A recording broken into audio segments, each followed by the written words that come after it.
Om Swastiastu, kami akan mempresentasikan student project kami mengenai immune evasion in cancer.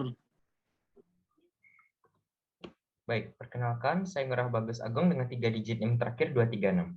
Di sini saya akan menjelaskan dari bab 1 pendahuluan dalam student project kami, yaitu yang berjudul Immune Evasion in Cancer. Baik, pertama, kanker merupakan suatu penyakit mematikan yang ditandai dengan pertumbuhan abnormal sel tubuh dalam berproliferasi.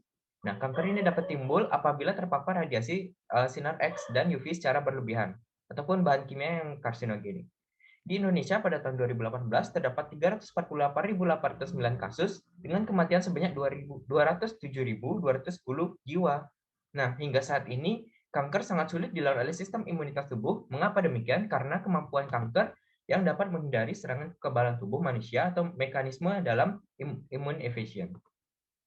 Adapun tujuan dalam penulisan student project kami yang pertama, mengetahui bagaimana tahap perkembangan kanker di dalam tubuh. Yang kedua, mengetahui faktor apa saja yang dapat meningkatkan risiko timbulnya kanker. Yang ketiga, mengetahui mekanisme immune evasion oleh sel kanker. Keempat, mengetahui mekanisme kanker dalam melemahkan sistem kekebalan tubuh. Dan yang kelima, mengetahui penyebab kanker resisten terhadap sistem imun tubuh. Adapun manfaat dalam penulisan student project kami yang pertama, itu menjadi salah satu kriteria penilaian student project kelompok kami dalam blok Biomedik 3. Yang kedua, penulis mendapat wawasan baru mengenai kanker secara lebih spesifik. Yang ketiga, meningkatkan kerjasama antara anggota SGD, A10 atau kelompok kami dalam menyelesaikan penulisan SP ini. Dan yang terakhir, penugasan ini dapat dijadikan sebagai sumber referensi mengenai mekanisme imun efisien sel kanker dari dalam tubuh. Jadi respon imun bergantung pada sel T yang spesifik untuk antigen terkait kanker, yaitu neoepitopes yang dihasilkan oleh mutasi atau transkripsi aberration tubuh yang sebagai jadi tubuh itu sebagai antigen asing yang berbeda dari antigen sel normal oleh sistem imun tubuh dan dikirimkan kepada sel T yang berada di kelenjar getah bening, lalu dirangsang oleh aktivasi sel T untuk melawan sel kanker tersebut sebagai respon imunitas tubuh. Next akan melanjutkan lesson saya. Di sini saya akan menjelaskan gambar yang ada di sini. Mungkin di sini terpampang bahwa ada beberapa jenis adaptif imun respon sebagai respon dari respon tubuh akibat adanya sel kanker. Nah, pada saat sel kanker terdapat dalam tubuh, sel kanker tersebut akan melepaskan antigen. Nah, antigen ini akan dikenali tubuh sebagai antigen asing yang berbeda dari antigen sel normal. Nah, dikarenakan hal tersebut, sel imun akan bertugas untuk menemukan antigen tersebut, kemudian dikirimkan kepada sel T yang berada di kelenjar getah bening. Nah, adanya antigen tersebut menjadi rangsangan aktivasi sel T untuk melawan sel kanker tersebut. Kemudian aktivasi dari sel T ini membuat sel T masuk ke aliran pembuluh darah untuk menuju lokasi di mana ditemukannya sinyal antigen asing sel kanker ini. Nah, saat sel T mencapai tempat tersebut, sel T akan menyerang kanker dengan aktivasi tindakan untuk membunuh kanker. Next. Baik, di sini saya akan menjelaskan tentang bab 2 pembahasan. Nah, sel kanker yang mengekspresi PDL1 atau 2 menghalangi kapasitas membunuh sel T efek oleh sinyal penghambatan. Kemudian interaksi PDL1 berfungsi sebagai rem respon imun atau imunostat dalam lingkungan mikro. Nah, interaksi ini dianggap sel T yang menyebabkan gangguan jaringan respon imun kanker. Next. Peptida mutan yang mengikat molekul MHC kelas 1 atau MHC kelas 2 dapat menghasilkan kekebalan tubuh meskipun peran sel T yang mengekspresikan CD4 dalam respon imun anti kanker masih belum pasti. Selanjutnya, mekanisme imunosupresi kanker. Mekanismenya itu dapat dilakukan dengan modifikasi sel T regulator, di mana sel kanker dapat memodifikasi aktivitas sel T regulator dan menyebabkannya menjadi lebih aktif sehingga mensupresi sel imun yang ada di sekitar. Hal ini dilakukan dengan cara di mana sel kanker yang di dalam lingkungannya atau tumor microenvironment dapat menghasilkan kemotaksin, di mana kemotaksin ini akan menarik datangnya sel T regulator tersebut. Nah, saat datang ke tumor microenvironment menghasilkan 3 beta. Nah, 3 beta ini dapat mengubah T regulator yang semulanya tidak mengekspresikan CD25 sehingga menjadi sel T regulator yang menghasilkan CD25 di mana memiliki aktivitas supresi. Nah, sel T regulator ini kemudian mensupresi segala sel imun yang ada di lingkungan tumor mikroenvironment di mana sel imun tersebut memiliki potensi untuk menyerang sel kanker itu, sehingga secara tidak langsung sel T regulator melindungi sel kanker dari serangan imun. Baik, saya akan menjelaskan tentang supresi sel T sitotoksik. Jadi sel T sitotoksik itu adalah sel T limfosit yang membunuh sel kanker. Sel T sitotoksik ini sendiri memiliki ciri khas yaitu terdapat glikoprotein CD8 pada permukaan selnya yang mengaktifkan antigen terikat pada MHC tipe 1. Untuk dapat membunuh sel kanker, sel T sitotoksik ini perlu berinteraksi dengan sel dendritrik, sel natural killer, dan juga sel T CD4+. Kemudian sel tersebut diaktifkan untuk membentuk efektor pembunuh sel kanker melalui pelepasan granula atau induksi apoptosis yang dimediasi oleh fas ligand atau CD95. CD95 dan ligannya CD95L itu dipandang sebagai zat reseptor atau ligan kematian yang memediasi induksi apoptosis untuk mempertahankan homeostasis imun.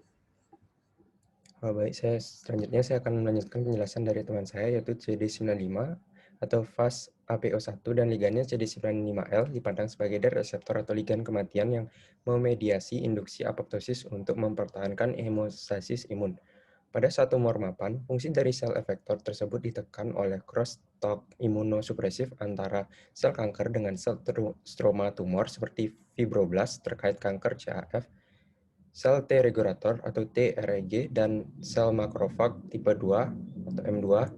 Saat tumor berkembang, tumor dapat mengonsumsi nutrisi seperti oksigen dan glukosa yang ada dalam tubuh. Pada saat ini, metabolisme sel tumor yang tinggi akan memudahkan sel tumor untuk beradaptasi pada konsentrasi oksigen yang rendah dan dapat meningkatkan keberlangsungan hidup tumor. Yang selanjutnya, modifikasi protein permukaan sel. Pertama, kami akan membahas terlebih dahulu mengenai Major Histocompatibility Complex atau MHC, atau juga Human Leukocyte Antigen atau HLA, yang merupakan suatu molekul protein yang dapat ditemukan dalam permukaan sel dan mempunyai peran dalam mengenali fragmen antigen dengan cara membedakannya menjadi self dan non-self antigen. Dan juga merupakan seluruh kompleksitas dari alloantigen yang dapat ditemukan pada setiap permukaan sel tubuh manusia. MHC dapat diklasifikasikan menjadi 3 kelas. Yang pertama, protein MHC atau HLA kelas 1 yang dapat dijumpai dalam semua permukaan sel yang memiliki inti, yang berfungsi sebagai perlindungan dari HPV. Selain itu, juga dapat mempresentasikan antigen peptida ke sel T sitotoksik dan menghasilkan sel yang memiliki antigen asing. MHC kelas 1 juga memiliki 2 rantai polipeptida, yaitu yang dikode oleh gen MHC pada kromosom nomor 6 dengan rantai membran integrated alpha dan non-covalent associated beta-2 microglobulin atau beta-2M.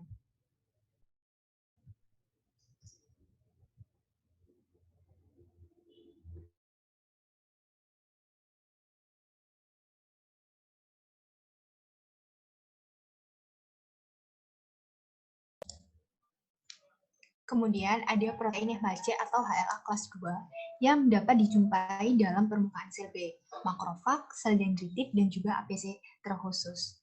Kemudian dengan protein MHC2 ini tuh dapat dipresentasikan APC dari antigen ke sel T helper dan menstimulasi respon antibodi atau reaksi dari inflamatori. Kemudian protein MHC2 ini tuh memiliki 2 ikatan non-covalent peptida membran terintegrasi alfa dan juga beta. Selanjutnya, protein MHC2 ini tuh akan berpasang-pasangan untuk memperkuat kemampuannya agar dapat berikatan dengan reseptor dari sel T. Dengan domain alfa 1 dan juga beta 1, maka akan dibentuk tempat untuk mengikat MHC dan juga antigen. Sedangkan untuk MHC kelas 3 itu masih belum dieksplor lagi untuk informasinya, tetapi sedikit berhubungan dengan sistem imun.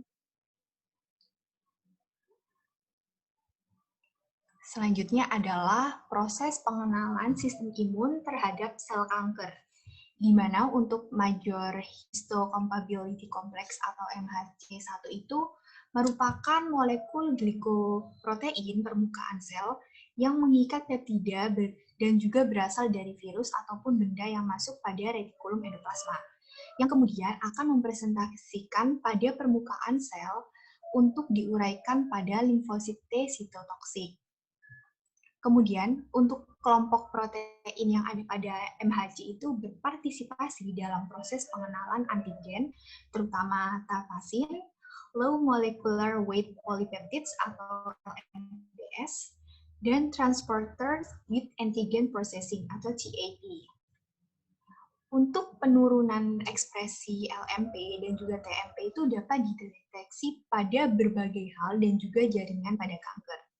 Untuk gangguan pada tapasin sendiri itu kemudian akan menurunkan ekspresi pada TAP hingga 100 kali lebih rendah. MHC sendiri itu merupakan istilah umum yang biasa digunakan, tetapi pada manusia itu MHC disebut dengan HLA atau Human Leukocyte Antigen. Untuk molekul HLA itu terletak atau dapat ditemukan pada permukaan sel dan berperan dalam sistem imun, khususnya dalam mengenali ataupun menghadapi infeksi.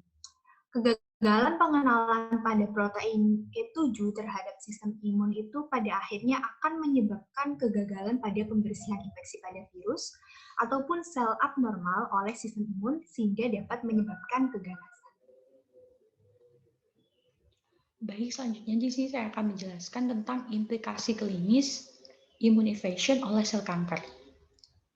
Jadi, sel tumor merupakan suatu sel abnormal yang dicirikan oleh sejumlah besar peristiwa genetik dan epigenetik yang mengarah pada munculnya antigen spesifik yang memicu reaksi oleh sistem imun bawaan dan adaptif. Kemudian, untuk keberadaan sel tumor sendiri ini, dia akan mengarahkan sistem imun host untuk merespon dan berinteraksi erat selama suatu penyakit itu berkembang dan berakhir pada metastasis.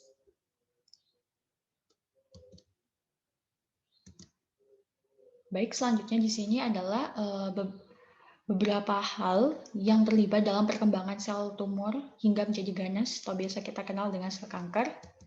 Jadi yang pertama yang terlibat adalah mekanisme pertahanan tubuh host. Kemudian yang kedua adalah interaksi antar sel kanker serta sel stroma normal.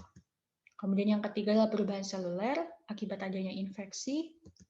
Kemudian respon inflamasi. Biasanya inflamasi yang terjadi sehingga timbul suatu kanker itu adalah inflamasi yang berlangsung secara lama atau biasa kita kenal dengan inflamasi kronis. Kemudian yang kelima adalah respon dari severe disease daripada host itu sendiri. Jadi bagaimana kondisi host itu sangat mempengaruhi perkembangan sel tumor. Kemudian secara umum pertumbuhan dan perkembangan sel kanker ini sendiri dapat dihambat oleh CD8+, sel T cytotoxic CTL dan CD4+ sel T helper TH1 dengan memproduksi interferon dan sitotoksik. Baik. Kemudian selanjutnya di sini ada beberapa implikasi klinis immune evasion oleh sel kanker. Yang pertama adalah pasien hepatitis B dan C yang memiliki risiko tinggi untuk terkena karsinoma hepatoseluler. Kemudian yang kedua ada pasien imunokompromis, misalnya pada penderita HIV, maka sel kanker itu akan berkembang secara masif dan juga variatif hingga memungkinkan terjadinya limfoma. Kemudian yang ketiga adalah pada pasien breast cancer. Jadi seperti kita ketahui bahwa kanker payudara ini merupakan suatu neoplasmadia yang secara imunologis, di mana dia akan pada saat pemeriksaan dia akan menunjukkan terjadinya peningkatan serum amyloid A atau ISAA dan kadar protein C reaktif atau CRP yang akan memicu terjadinya kanker. Kemudian yang terakhir adalah pada pasien renal sel kanker atau RCC. Ditemukan bahwa terjadi mutasi bawaan pada gen penekan tumor von Hippel-Lindau atau HVL pada kromosom 3P.